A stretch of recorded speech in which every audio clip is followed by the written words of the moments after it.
ವಿಶ್ವಪಥ TV ವಾಹಿನಿಗೆ ನಿಮ್ಮೆಲ್ಲರಿಗೂ ಆತ್ಮೀಯ ಸ್ವಾಗತ. ನಮ್ಮ ಇವತ್ತಿನ ಚರ್ಚೆ ಏನು ಅಂದರೆ, ಈ ಮುಖ್ಯಮಂತ್ರಿ ಬದಲಾವಣೆ ವಿಚಾರನ ಹಲವು ಗಂಭೀರವಾಗಿ ಚರ್ಚೆ ಆಗ್ತಾ ಇದೆ ಇಡೀ ರಾಜ್ಯದಲ್ಲಿ. ಸರ್, ಈಗ ಹಲವು ಬಾರಿ ಇದನ್ನು ಒಂದು 7-8 ತಿಂಗಳಿಂದ ಒಂದು ಚರ್ಚೆ ಮಾಡ್ತಾನೆ ಇದ್ದಾರೆ ಸರ್. ಹಾದಿ ಬೀದಿಗಳಲ್ಲೆಲ್ಲ ಇದ್ರದ್ದೇ ಚರ್ಚೆ ಆಗ್ತಾ ಇದೆ. ಇದ್ರ ಬಗ್ಗೆ ನಿಮ್ಮ ಅಭಿಪ್ರಾಯ ಸರ್?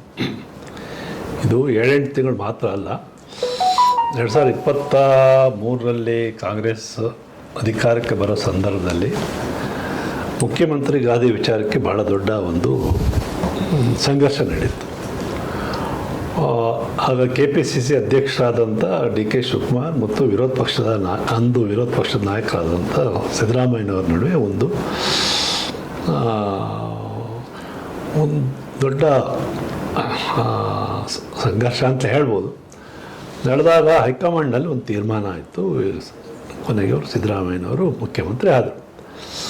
ಆ ಹೊತ್ತಿನಲ್ಲೇ ಇದು ಸಿದ್ದರಾಮಯ್ಯನವರು ಮತ್ತು ಶಿವಕುಮಾರ್ ಅವ್ರ ನಡುವೆ ಒಂದು ಒಪ್ಪಂದ ಆಗಿದೆ.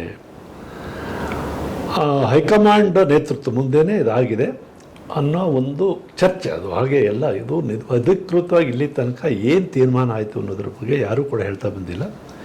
ಆದರೆ ಎಲ್ಲರ ಒಂದು ಭಾವನೆ ಏನು ಅಂತಂದರೆ ಏನೋ ಒಂದು ಒಪ್ಪಂದ ಆಗಿದೆ. ಸುಮಾರು 2.5 ವರ್ಷಗಳಿಗೆ ನಂತರದಲ್ಲಿ ಬಿಟ್ಕೊಡ್ಬೇಕು ಅನ್ನೋ ಥರನೇ ಇದು ಆಗಿರಬಹುದು.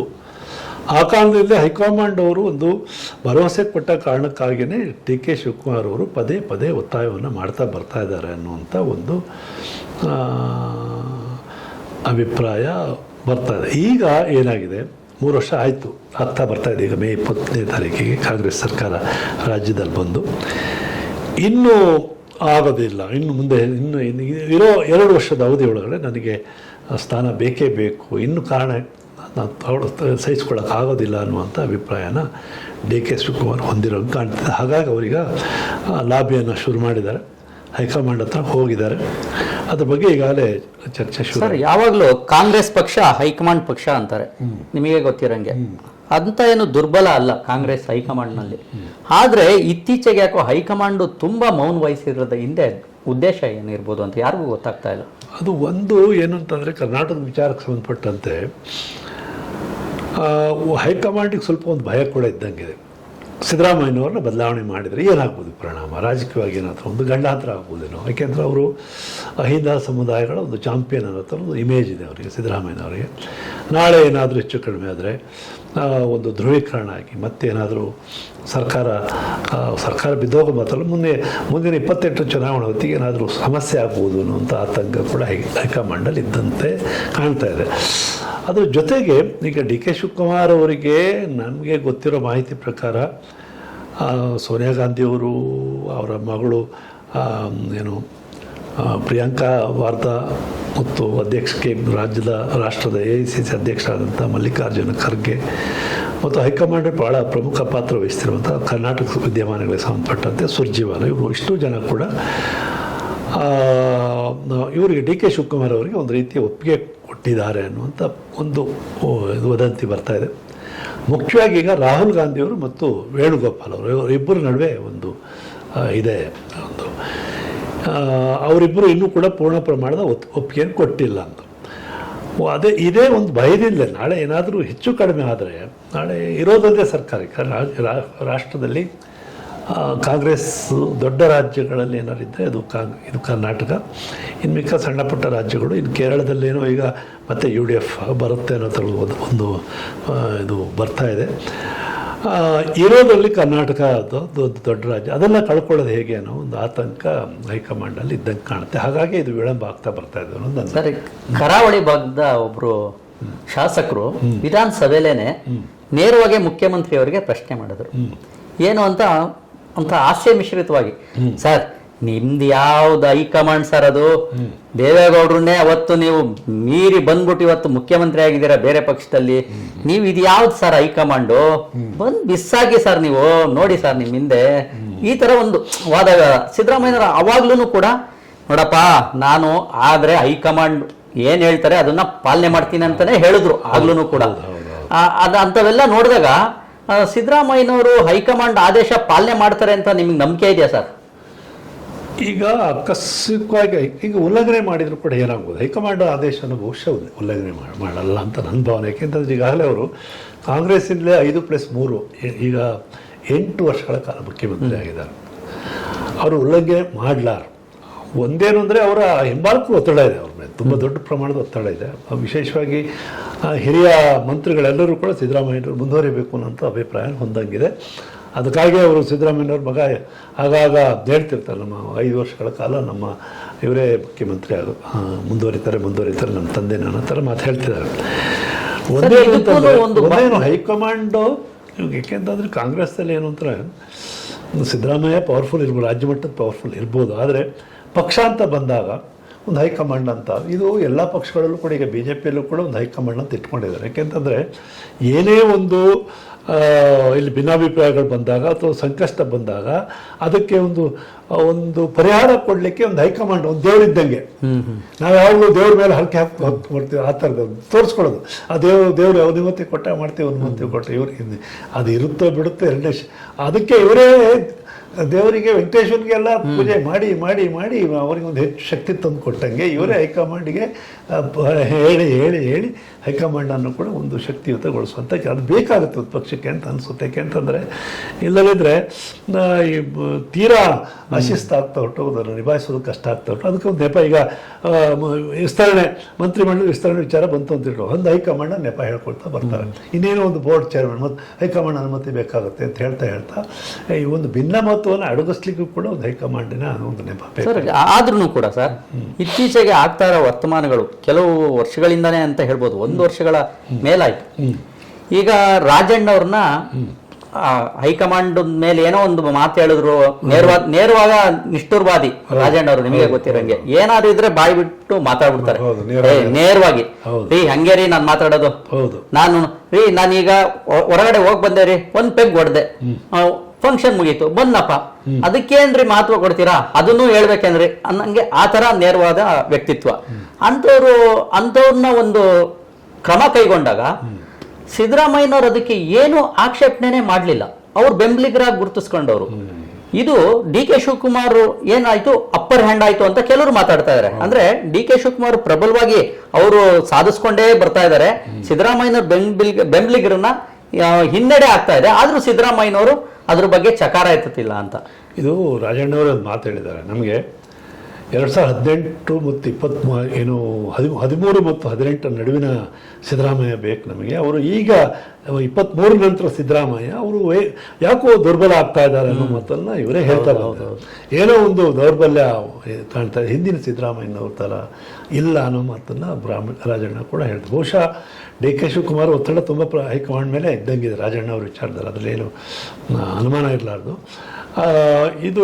ಇದು ಒಂದು, ಅದಕ್ಕೆ ರಾಜಣ್ಣವರು ಕೂಡ ಅಸಮಾಧಾನ ವ್ಯಕ್ತಪಡಿಸ್ತಾ ಇದ್ದಾರೆ. ನಾನು ಸಿದ್ದರಾಮಯ್ಯನವ್ರಿಗೋಸ್ಕರ ನಾನು ಉಳ್ಕೊಂಡಿರೋ ರಾಜಕಾರಣದಲ್ಲಿ, ಸಿದ್ದರಾಮಯ್ಯ ಇಲ್ಲ ಅಂದರೆ ನಾನು ಇರೋದಿಲ್ಲ ಅನ್ನೋ ಥರದ್ದು. ಅದ್ರ ಜೊತೆಗೆ ರಾಜಣ್ಣವ್ರು ಏನಾದರೂ ಬೇರೆ ಪಕ್ಷಕ್ಕೆ ಹೋಗ್ತಾರ ಅನ್ನೋ ಥರದ ಕೂಡ ಮಾತು ಬರ್ತಾ ಇದೆ. ನೇರವಾಗಿ ಹೇಳಿದ್ರು, ಹೋಗೋಕೆ ಅನ್ನಂಗೆ ಮಾತಾಡಿದ್ರು. ಒಟ್ಟಾರೆ ಸಿದ್ದರಾಮಯ್ಯನವರು ಸ್ವಲ್ಪ ರಾಜಣ್ಣವ್ರು ಹೇಳಿದ ರೀತಿಯಲ್ಲಿ ಸ್ವಲ್ಪ ದುರ್ಬಲ ಆದಂಗೆ ಕಾಣ್ತಾ ಇದನ್ನು ಒಂದು ಸಿದ್ದರಾಮಯ್ಯನವರು ಒಂದು ರೀತಿ ತೇಲಿಸ್ತಾ ಇದ್ದಾರೆ.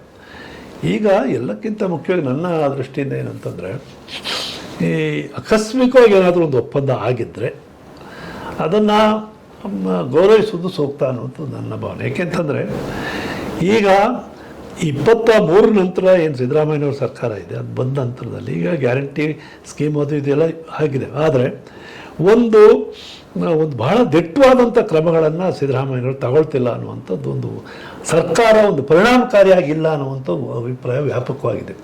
ಸಣ್ಣ ಪುಟ್ಟ ಕೆಲಸಗಳು ಕೂಡ ಆಗ್ತಾಯಿಲ್ಲ, ಒಂದು ಸಣ್ಣ ಪುಟ್ಟ ರಸ್ತೆ ಕೆಲಸನೂ ಆಗ್ತಾಯಿಲ್ಲ. ಈ ಥರದಲ್ಲಿ ದೊಡ್ಡ ವ್ಯಾಪಕವಾದಂಥ ಟೀಕೆಗಳಿದೆ. ಮತ್ತು ಹಣಕಾಸಿನ ವಿಚಾರದಲ್ಲೂ ಕೂಡ ಭಾಳ ಸಾಲ ಜಾಸ್ತಿ ಆಗ್ತಾ ಇದೆ, ಯಾವುದೇ ಯೋಜನೆಗಳಿಗೆ ಹಣ ಸಿಗ್ತಾ ಇಲ್ಲ.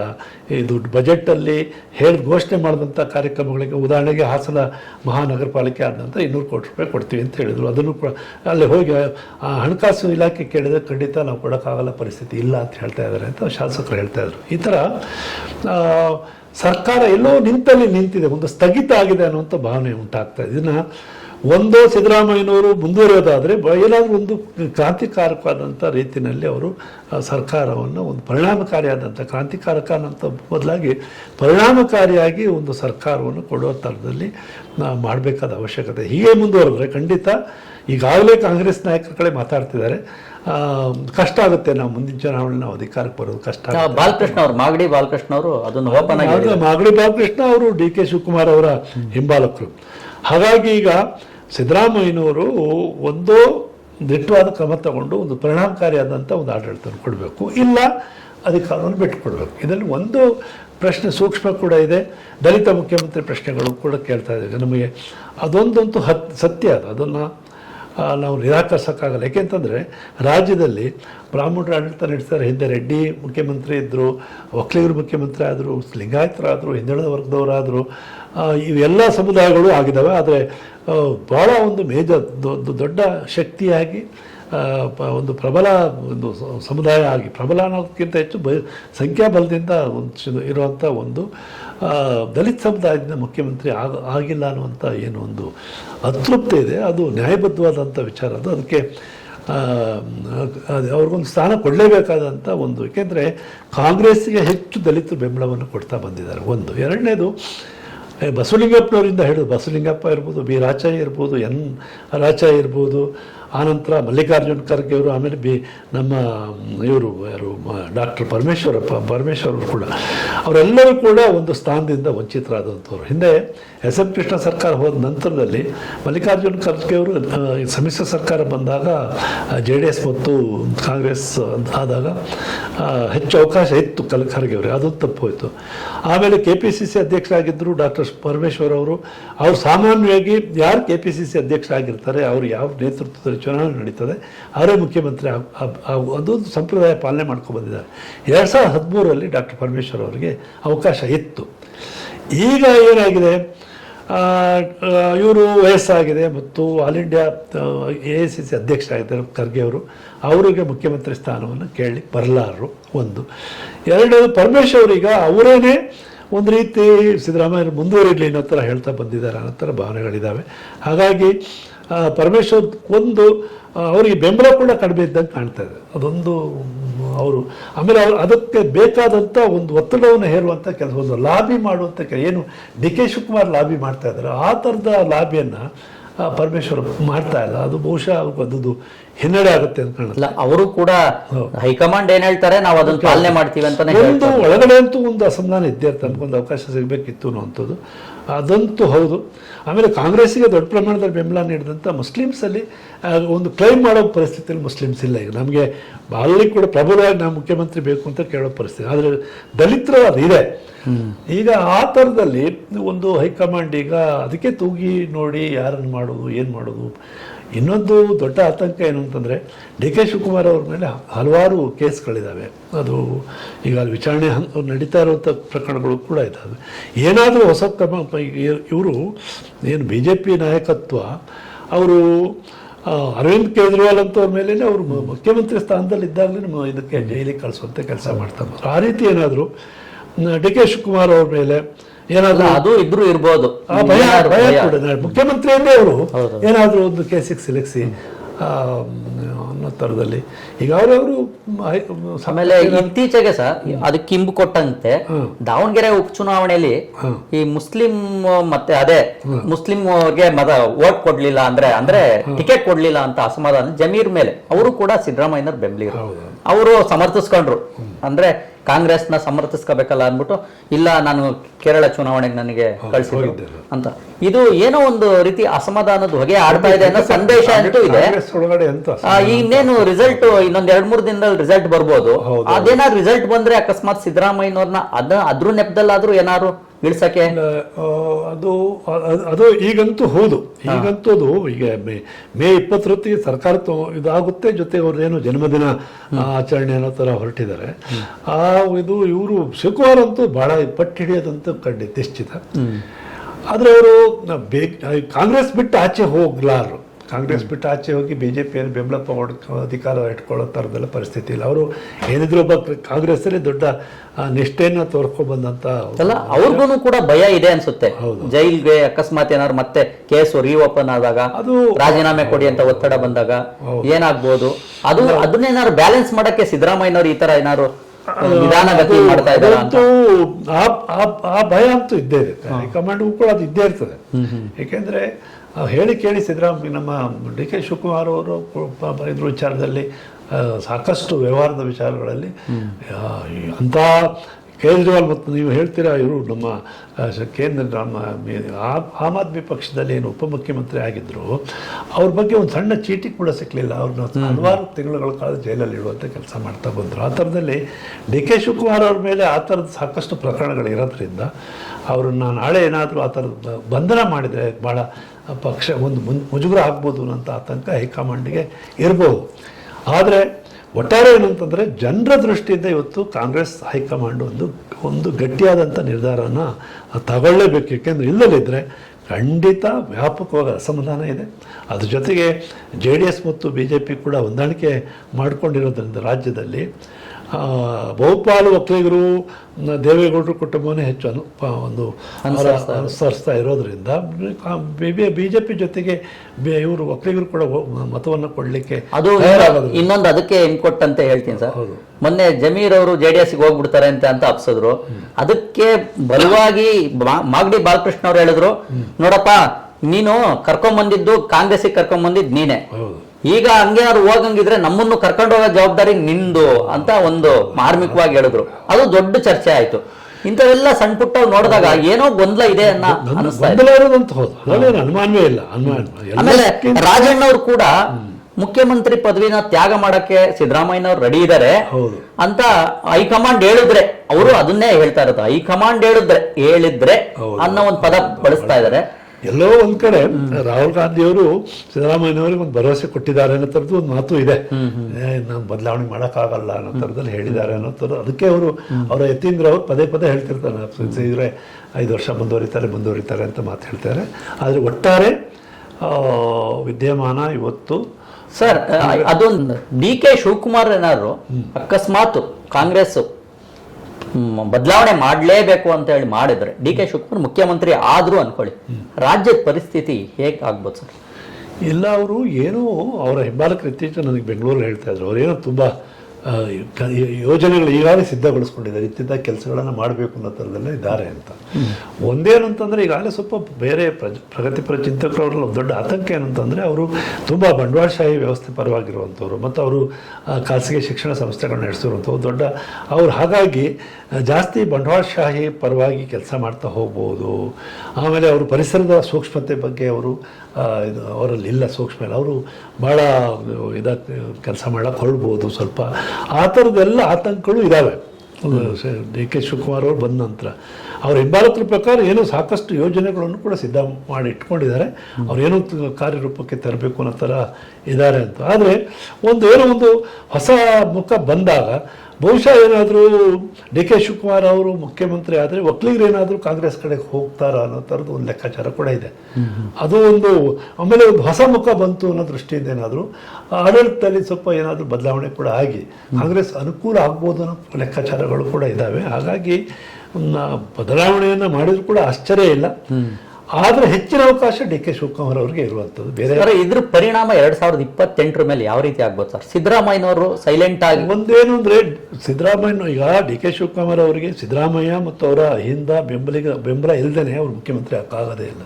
ಅದಕ್ಕೆ ಶಿವಕುಮಾರ್ ಅವರು ಎಲ್ಲ ಹಂತಲ್ಲೂ ಕೂಡ ಸಿದ್ದರಾಮಯ್ಯನವರು ಎದುರಾಕೋ ರೀತಿಯಲ್ಲಿ ಅವ್ರು ಮಾತಾಡ್ಕೊಂಡು ಬಂದಿದ್ದಾರೆ. ನಮ್ಮ ನಡುವೆ ಬಿಟ್ಟಿದ್ದು ಅವ್ರ ನಡುವೆ ನಾವು ಚೆನ್ನಾಗಿದ್ವಿ, ನಮ್ಮ ನಡುವೆ ಏನೊಂದು ಆಗಿದೆ, ಒಪ್ಪಂದ ಆಗಿದೆ ಅನ್ನೋ ಥರದ ಮಾತಾಡ್ತಾ ಬಂದಿದ್ದಾರೆ ಹೊರತು ಎಲ್ಲೂ ಕೂಡ ನೇರವಾಗಿ ಅವರು ಸಿದ್ದರಾಮಯ್ಯನವರು ಟೀಕೆ ಮಾಡೋದು ಬರುವಂಥ ಕೆಲಸವನ್ನು ಮಾಡಿಲ್ಲ. DK ಶಿವಕುಮಾರ್ ಅವ್ರಿಗೂ ಗೊತ್ತು, ಅವರು ಭಾಳ ಪ್ರಾಕ್ಟಿಕಲ್ ಆಗಿರುವಂಥ ಒಂದು ಪೊಲಿಟಿಷಿಯನ್, ಅವರು ಭಾಳ ಸೀಸನ್ಡ್ ಪೊಲಿಟಿಷಿಯನ್ ಅಂತ ಹೇಳ್ತಾರೆ. ಅವರಿಗೆ ಸಿದ್ದರಾಮಯ್ಯನವ್ರ ಬೆಂಬಲ ಇಲ್ಲದೆ ನಾನು ಮುಖ್ಯಮಂತ್ರಿ ಆಗಲ್ಲ ಅನ್ನೋಂಥ ವಿಚಾರ ಅವರಿಗಂತೂ ಸ್ಪಷ್ಟ ಇದೆ. ಹಾಗಾಗಿ ಅವರು ಭಾಳ ತಾಳ್ಮೆ ವಹಿಸ್ಕೊಂಡು ಕೂಡ ಬಂದಿದ್ದಾರೆ. ಆದರೆ ಈಗ ಈಗ ಆಗಲೇಬೇಕು, ಈಗ ಅಲ್ಲದೆ ಇನ್ನೇನು ಎಂದು ಸಿಗಲ್ಲ ಅನ್ನೋ ಥರದ್ದು ಒಂದು ಲೆಕ್ಕಾಚಾರ ಅವ್ರದ್ದಿದೆ ಅಂತ ಕಾಣುತ್ತೆ. ಹಾಗಾಗಿ